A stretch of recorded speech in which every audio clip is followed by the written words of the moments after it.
Welcome to our first episode of Roll Call Open Mic with Erin.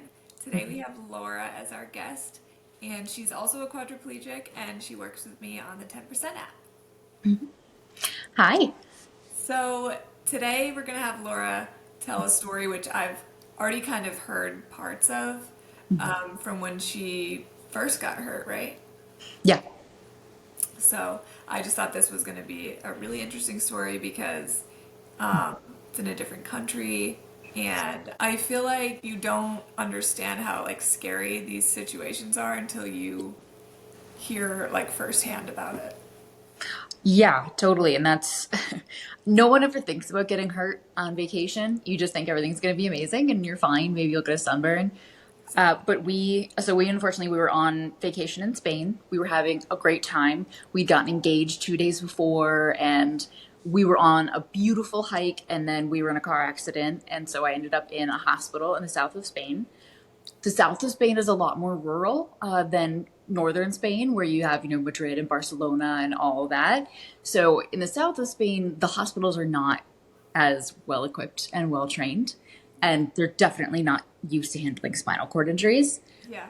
I also knew nothing about spinal cord injuries, so when I had to have spinal fusion surgery and I had to, you know, try to recover in this hospital, I didn't know anything about what the risks were. It didn't help also that I was drugged up like crazy and had no idea what was going Yeah. on. And did Yeah. you have like any type of insurance or like, because sometimes I know when you Yes. travel, you do like a travel insurance. Yes, I will definitely say we were so glad that for that particular trip because it had been, COVID sort of just the year prior, because this was June of 2022. So we actually did get the trip insurance because we were like, okay, well, if it does get canceled or there's some kind of restriction or something, we want to be able to get some money back. And so we actually did do the trip insurance this time. And thank goodness because that did help pay for some of the cost of the medevac plane to take me Oh, wow. home. I That's will say though, it's good to actually read the fine print of your trip insurance because we didn't know that if you didn't declare the accident within 48 hours, you only get 50% coverage. what? Yes. So I was unconscious for the first 48 hours. Well, yeah, and then you guys aren't focusing on that when something crazy Right. happens. Yeah. And nobody reads the fine print on it. So we didn't realize we had to report it to the insurance company within 48 hours. So had we actually reported it within 48 hours, we would have gotten 100% of the medevac claim covered.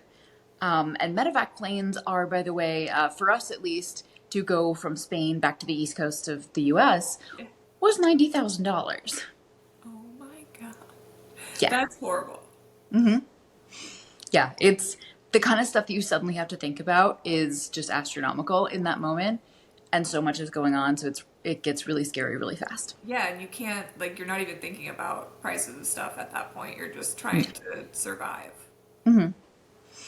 Yeah, I mean, I was so out of it that I was still thinking I was just going to take a regular plane home Yeah. when it all happened, and then I realized, oh, that's right, I can't sit up, so I guess I can't do that. So, how long were you in the hospital in Spain before you? I was in the hospital in Spain from June 5th through June 20th. Wow. So I took a medevac plane home on June 20th. It was about a 10-hour plane ride. It was a very small Swiss airplane that only fit, I think, 8 people total. So And I was just strapped to a gurney for 10 hours to go home. was Sam with you for that flight? No, they wouldn't let him come with me. Stop. I I would be so know. scared. He actually had to stay in Spain for another couple days because he had to argue with the hospital to release my medical records because they didn't want to give them to us. What the heck? Oh, I know. The Spanish hospital was not very helpful in terms of my And case. then did they speak any English? There actually were the more highly trained people in the hospital. The people in the ICU, the surgeon, they actually spoke English fairly well, That's but most of the rest of the hospital staff, like in the general right. ward, did not speak English at all. Like all the people you're probably actually dealing with. Yeah. Yes, so that was really challenging because I also do not speak Spanish very well. Yeah. No, Yeah. yeah. I thought I could speak Spanish, and then I went to Argentina and I was like, no one knew what I was saying. So, Well, I mean, the dialect and how quickly they speak. I mean, I'm yeah. pretty good with Spanish vocabulary, but Right. yeah, no, I was not prepared. Yeah, exactly. Yeah, so I started out in the ICU after having my spinal fusion. And the ICU was pretty great. They knew what they were doing. They were very well trained. I actually really enjoyed some of the nurses there and was friendly with them. But then pretty quickly they transfer you back to the general ward of the hospital. And they did not know how to handle spinal cord at all. I also did not realize that when you are being treated for an acute spinal cord injury, that your respiratory system is very weak and very susceptible to infection. Yep. I mean, no one told us that. We had no way of knowing that. And so what they should have been doing, you know, in the US, typically they would either put you on a trach to make sure that you can breathe properly, or they would just be very closely monitoring you to make sure that everything was okay and that your vitals were stable. So they didn't trach you at all then yet? No, never. Wow. I Okay. was, yeah. I was intubated after surgery, so I was in a medically induced coma for a couple of days after surgery. But other than that, no. They after they took out the intubation, I was just regular in bed, and they And that, also wouldn't let me sit up.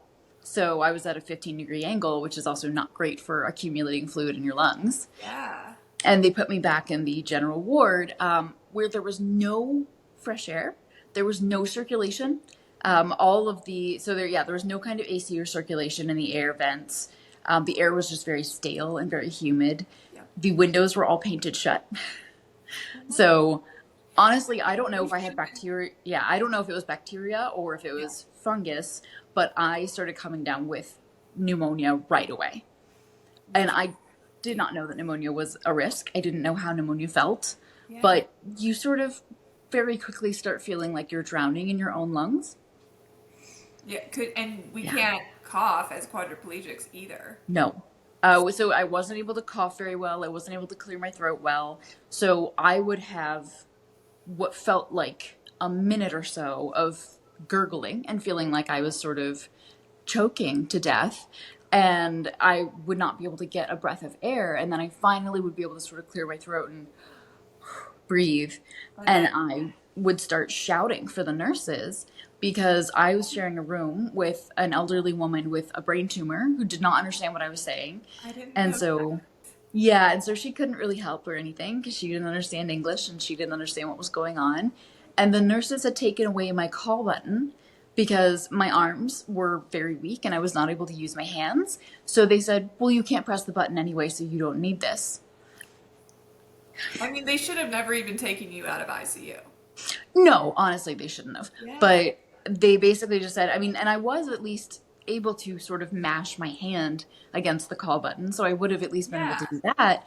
But they, I guess, didn't think I needed that, so they took the call button away entirely. And you're like And not in your right mind to really know what oh, to I was say. high as a kite. Yeah. They put me on Valium like crazy, which you were also not supposed to give Valium to anyone with a spinal cord injury because our hearts are struggling to pump blood efficiently, and Valium, you know, is a downer, and so it can actually make your heart stop in that kind of a situation. And then Sam wasn't there for this either, right? No, Sam was not, and nobody was allowed to stay after visiting hours, even if you were an acute patient. So I was alone. It must have been 7 or 8 o'clock at night, and just realizing that nobody was coming to check on me, and I thought I was going to drown to death. Yeah. And so I just started screaming as loud as I could. I was only 2 doors down from the nurse's station, and no one came to help. Oh my gosh. I don't know exactly how long it went on, but at some point, another woman who was there for her husband being in the hospital, she just came into my room and said, "Are you okay? What's going on?" Because she heard me screaming, Yeah. and I said, "No, no, no, ayúdame, I need help." And she just went, "Oh, okay, okay, okay." She didn't speak much English herself, and so she called her son, who was fluent in English, and put him on the phone with me. And he said, "Okay, so what's going on?" And I said, I'm drowning. I can't get a breath of air. I don't know what's going on, but I can't breathe, and the nurses aren't coming." And Right. so he talked to his mom and explained that she needed to get the nurses in there to help me because I was going to die. And so she went and got the nurses for me, and the nurses rushed me out of that room. Oh, my cat's joining the phone call. Hi, girl. The nurses rushed me out of the room. They brought me downstairs, and it was, you know, at that point it was later at night, and my memory's very fuzzy.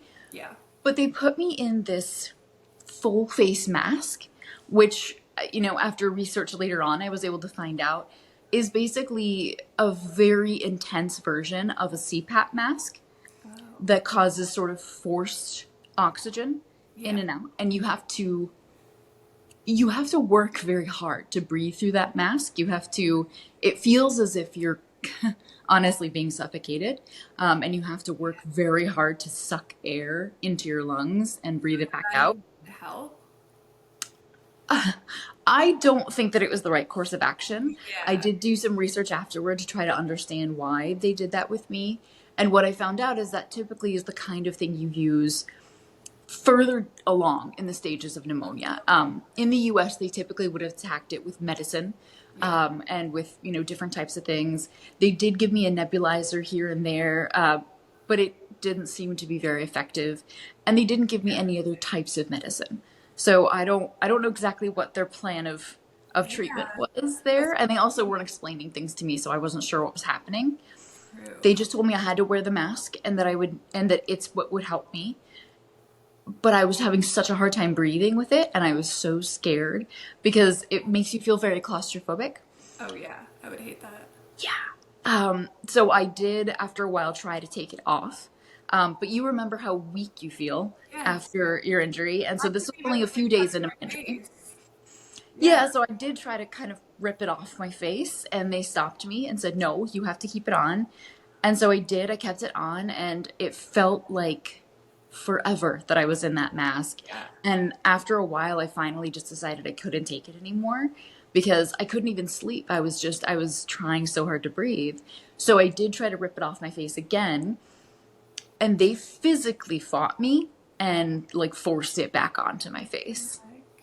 Like, I look back at that and it felt like such a nightmare sequence yeah. that I mean, it felt like I was in the middle of a horror movie, having, being that weak, being in that much pain, and being that confused, and then they're forcing this mask back onto my face. I can't And even. so I figured out at that point, I asked them, how long do I have to be in this mask? Mhm. And they said, well, you need to be in it, for the foreseeable future. And I said, how long has it been? And they told me it had been 4 hours that I had been in the mask at that point. And so they forced it back on my face. And so I think it was for about, finally, after about another 90 minutes, I said, I can't do this. I Yeah. can't do it anymore. I can't breathe.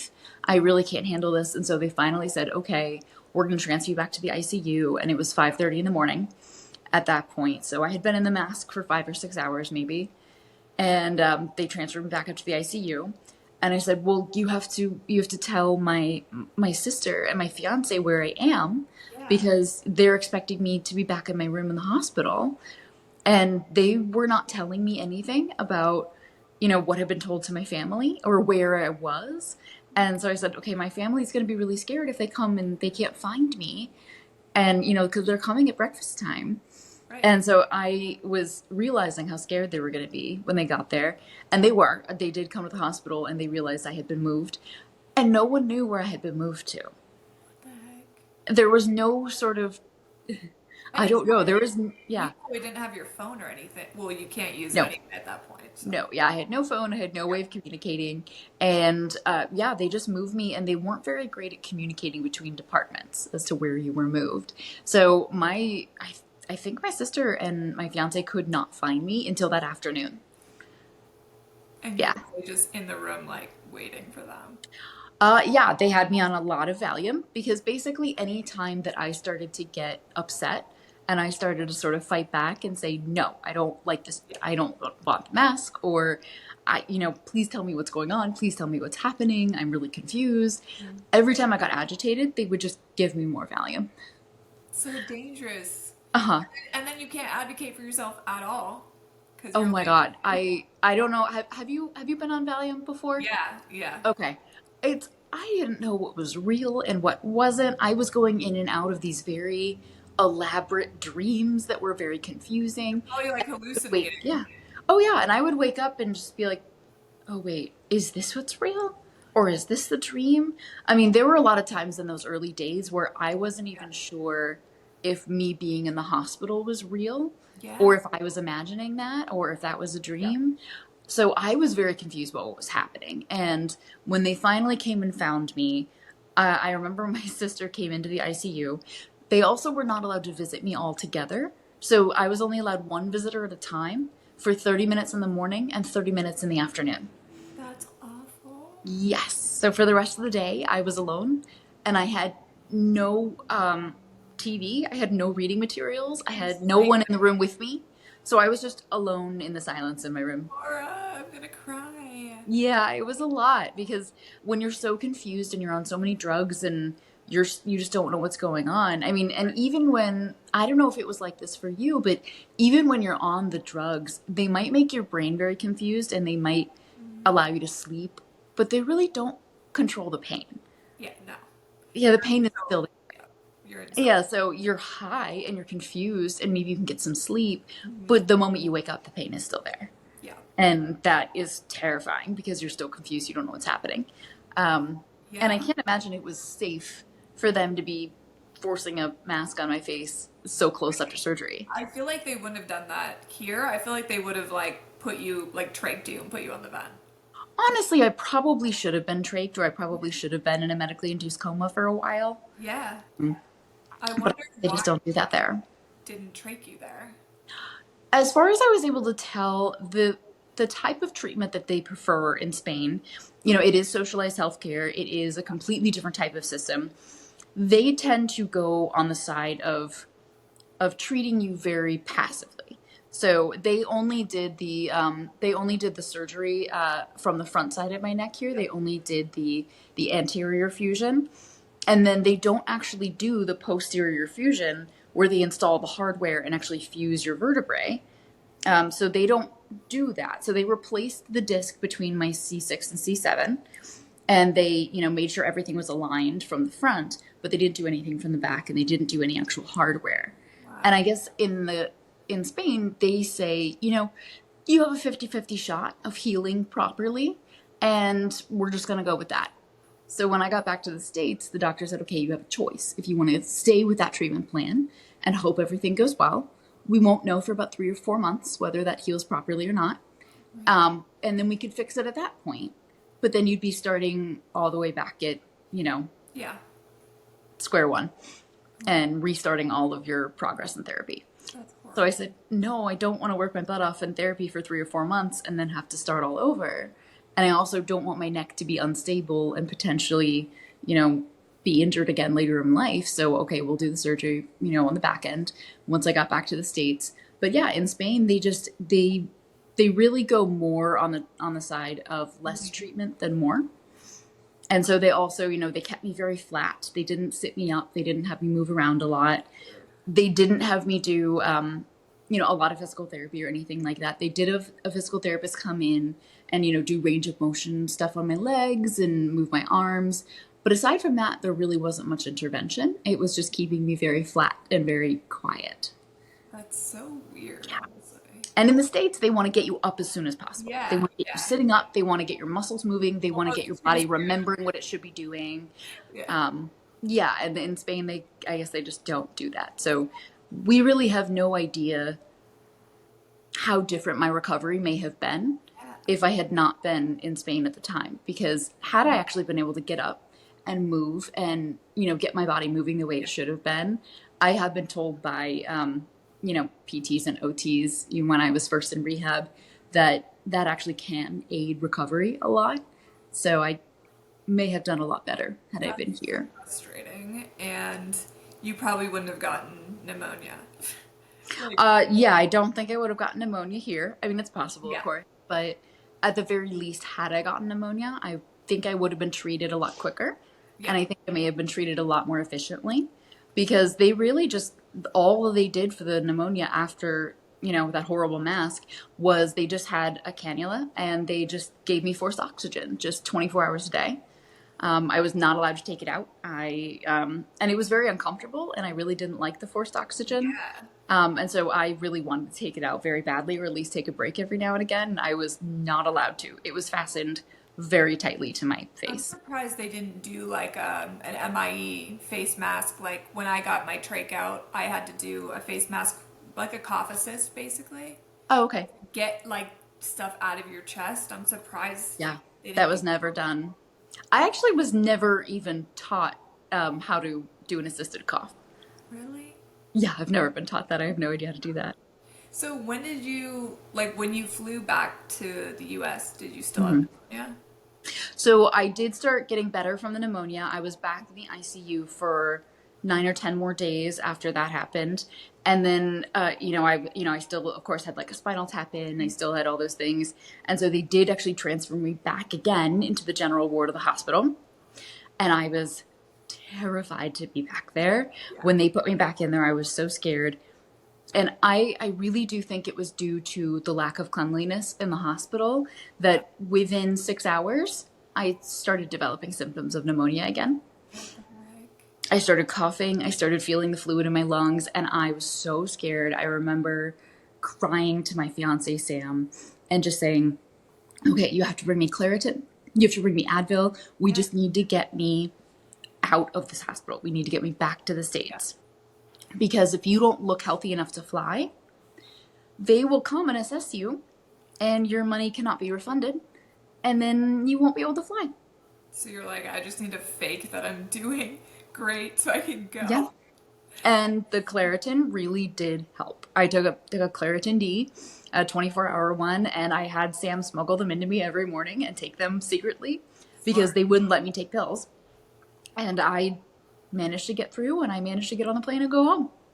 That's like, thank God you didn't get pneumonia again and get stuck Yes. there. Yeah.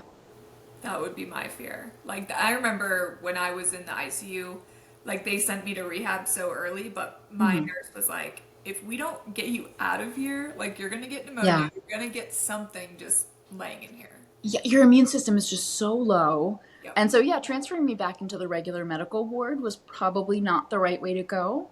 And so and thinking about it even more now, I mean, it could have been bacterial, it could have been fungal. Yeah. Those are two very different causes of pneumonia that have the same effect. But also, the woman that was in the hospital room with me, she was coughing a lot. And this is, COVID was definitely still a big deal at the time. Right. You like And gotten COVID. yes, I actually remember the woman who was in the hospital room with me and her husband were both coughing a lot, and I remember looking at Sam just being like, "They do not sound good. I don't like that." Yeah. So yeah, I don't know exactly what the cause was because typically in America also they will do a culture and they will let you know what your type of pneumonia was. I also didn't get that done, so I have no idea what it was.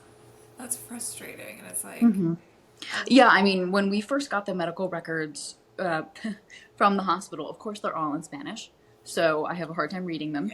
But they're all just all over the place too. So it was really shoddy record keeping. So I couldn't even figure out yeah, sort of what they did the whole time I was there. that's really Yeah. frustrating. And it just sucks that you had to go through all that when I feel like it could have been avoided. But Yeah. Yeah. I certainly wish now that I had been transported back home a lot sooner. I think, I would have rather had that flight just a few days after my surgery and avoided all of the risk of that hospital just because that hospital just was not up to par. It was not capable of taking care of a patient quite like me. But it's like you just don't know. Like when you first get hurt, you don't know the Yeah. type of care you need. You don't know all the risks. Like, you just think this is they're Yeah. taking care of me. This is what I'm supposed to do. Like just listen to them. Right. I mean, and I had never in my life had a respiratory infection quite like that one. I'd had the flu or I'd had a cold or something, maybe strep throat, but I never knew what it felt like to actually have fluid in your lungs before. But it is a feeling like no other. And the moment that you feel that and you realize that you have fluid in your lungs that you cannot clear, I mean, it's Yeah. unmistakable. And you realize that you actually are drowning inside your own body. And And I wonder I if feel that's very confident if that woman had not come in to help yeah. me that I would have died that night. Yeah, I really feel like you would have, which is Yeah. so scary because she wasn't even like a nurse. No, and thank God for her. I wish I knew her name. I wish I could thank her.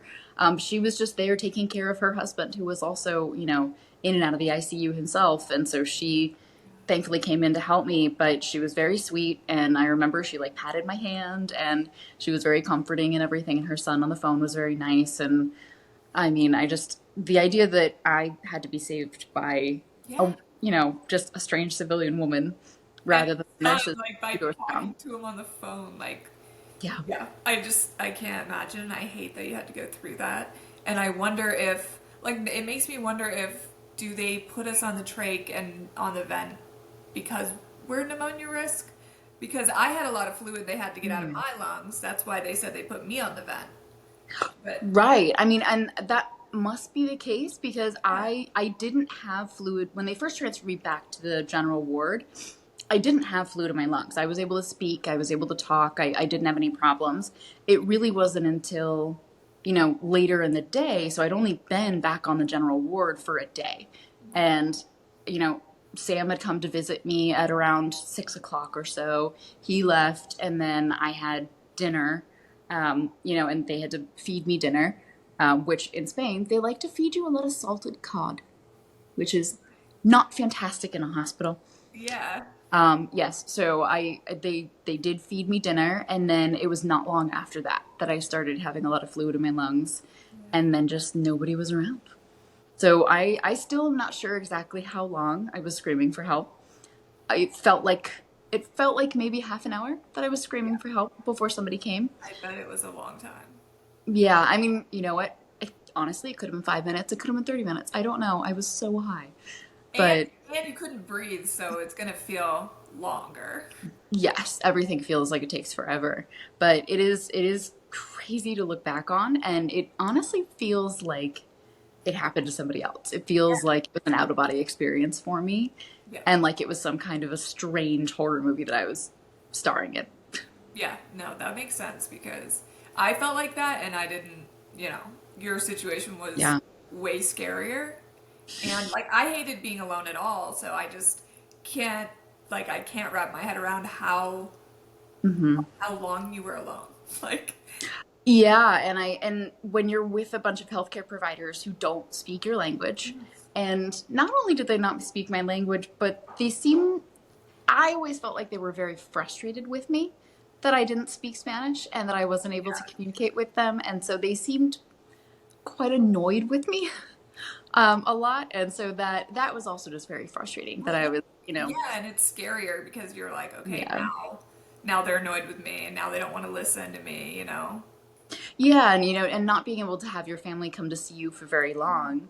And, thank goodness they were, it was my fiance, my sister, and her husband, were there for me every single day, and they were so sweet. And so when I would see them come in, I was so happy they were there, and it was that comfort really got me through. But it's rough not to be able to have that support throughout the day and to have all Yeah. these people who don't speak your language. You just feel very isolated. Yeah, because I was like never alone during the day. And I remember I Hmm. had to be alone at night in the ICU, and I just remember it was terrifying. Like the only thing Yeah. that got me through was like 6 a.m. my mom would show up. Hmm. So I can't imagine being in Spain and like like all of that. Like I just Yeah. it shouldn't have happened, and it's scary because you know it's probably gonna happen to someone again. Like it's like Yeah, I mean, it's definitely, I've heard a lot of other horror stories now from other people who get injured in other countries. I mean, and it could have been so much worse. I mean, Spain was not a great experience, but I mean, God forbid it happened in Thailand or, some remote place in South America or, there's any number of places that you could be where there is so little healthcare yeah, available. And it's really scary. So I'm glad that I was able to come back to the US after two yeah, weeks. And once I went to, Morristown Hospital here in North Jersey. It's an unbelievably wonderful hospital. They have a whole spinal injury floor, so everybody knows what they're doing. Everyone's very well trained. The nurses were so sweet and wonderful. I actually cried when I left the hospital to go to Kessler because I knew I would miss the nurses, and I was so grateful to them. And they were incredibly sweet. Like they actually clapped as I was being brought to the elevator because they don't normally get to have patients that long. 2 whole yeah. weeks for them is a really long time. And they were incredibly sweet. So that was night and day difference. I remember going to sleep for the first night back in the US and just being like, oh, it's gonna be okay. Must have just felt so It's gonna relieved. be okay. It probably felt like the best hospital experience ever because you came Yes. from like such a scary Yeah. situation. Yeah. Yeah. I'm just so glad that you're okay and you Oh, made it thank through you. that because, yeah, I'm sure it just doesn't feel real.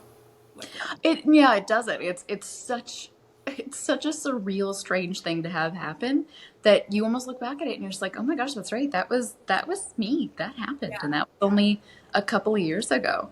And it's like, I just feel like it's one of those stories that you don't, like, a lot of people just aren't going to hear that story because it's not, they're like, oh, how'd you get injured? But they're not like, oh, how was it like after you were injured, you know? So I just, that's why I Right, feel like and how little control and how little how little ability my family had to be able to look out for me and take care of me. I was just kind of at the mercy of the hospital there, and they didn't really have a lot of authority to help me. yeah, Yeah. scary. But I appreciate you telling the story, and I feel like Yeah. it's good for people to know and be aware of, especially if they're going on vacation.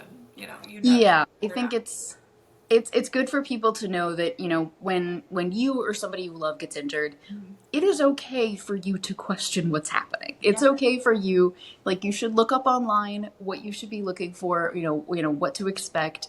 And, there are definitely things out there that would have said an acute spinal cord patient should be watched for respiratory issues, yeah, should, not be taking Valium as often, that there's certain things that should be done. And, it's good to do that. It's good to have healthy skepticism and to feel comfortable standing up for yourself or for your loved one yeah, and to say, no, this level of care is not acceptable. But if you don't, you don't know what you don't know. yeah. And if you've And so never it's tough. been in the hospital and your family doesn't realize how much they have to advocate for you, like Hmm. it just, even my mom and I think back and Yeah. we're just like, wow, why did we let these things happen? Like you're in a vulnerable Yeah. position too. Well, and we were even struggling with the fact that, we lost all of our credit cards and our cell phone in the car because the car accident, the car set on fire. And so we were even just struggling with basics of, how was Sam going to pay for things once we didn't have credit cards or phones or, Yeah, anything like that. We didn't have access to certain resources. So they were struggling on their end with all of that. And right. then, working to come and visit me in the hospital and figure out what was going on every day. So, I mean, it was a fire drill, the entire 2 weeks for my family members. There's just so many things going on that it's like Hmm. it's a Yeah, and trying to arrange, how do you find a medevac that's going to come, and, yeah, where do you find that company? How do you arrange to have them come? How do you pay for it? How do you, handle all these things? It's so many different things, and you're fighting with insurance companies to try to figure all that out. So right. it was a lot of stress and a lot of stuff for my family to coordinate. Yeah, yeah. Well, Yeah, and I was no help. So, well, yeah. I mean, yeah. you can't be in that at that Hmm. time for like a few months. Yeah, so it's an incredibly surreal experience. And so, I this is why we do what we do, because anybody else who goes through this, we want to make sure they can try to Try get to, back to normal and feel safe again as soon yeah, as they can. exactly. Hmm. Well, thank you so much. I really appreciate it. And Yeah, of course. yeah, thank you. Yeah, I'm really excited to see how this series, I continues, because know, me too. yeah, you're And going to be able to tell a lot of great stories. yeah, that's what I'm hoping. Hmm. All right, awesome. Well, Yeah. thank you so much. Thank you. Bye.